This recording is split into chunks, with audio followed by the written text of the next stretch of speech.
Welcome back to the Daily Lift. Have you ever been in a low point at your life where you felt completely alone? Maybe you were overwhelmed. Maybe you're discouraged. Maybe you are questioning if you should keep going on. In times like these, the encouragement of a faithful friend can be life-changing. I want to talk a little bit today about Jonathan, King Saul's son and David's best friend, and how he strengthened David's hand in God.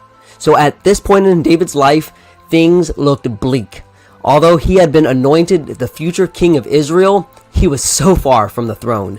Instead, he was on the run. He was being hunted by King Saul, who saw him as a threat. David was hiding in the wilderness, a fugitive in his own land. Fear and uncertainty must have been weighing so heavily upon him. But then Jonathan steps in. And in 1 Samuel 23:16, the Bible reads that Jonathan, Saul's son, arose and went to David in the wilderness and strengthened his hand in God. Jonathan didn't just offer a kind word or say, "Hang in there, champ." He pointed David back to God. How did Jonathan do this? Well, first off, he reminded David of God's promises. He said in verse 17, "Do not fear, for the hand of Saul my father shall not find you. You shall be king over Israel, and I shall be next to you. Even my father Saul knows that." Jonathan was essentially saying, David, God's plan for you has not changed. You're going to make it through this because God is faithful. What a powerful moment.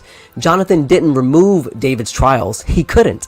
But he helped David regain perspective. He reminded him of God's power and the hope that lay ahead. Now let's bring this a little closer to home. Who is your Jonathan? Who in your life strengthens your hand in God when you feel weak? Maybe it's a family member. Maybe it's an old friend or someone you worship with. But just as importantly, who's Jonathan to you? Who do you encourage when they're struggling?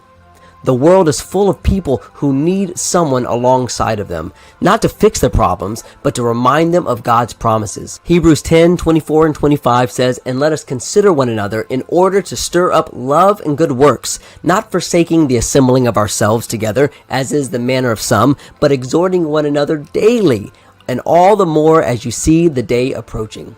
We, as Christians, are called to be encouragers, to lift each other up, and to remind them of the hope we have in Christ.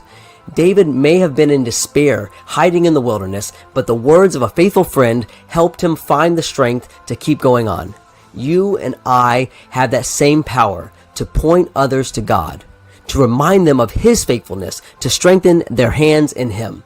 So today, take a minute and thank the Jonathans in your life, and then look for an opportunity to be this kind of friend for someone else. A word of encouragement can be the lifeline someone desperately needs. So you know what to do. Be an encourager. Get out there and go lift somebody up.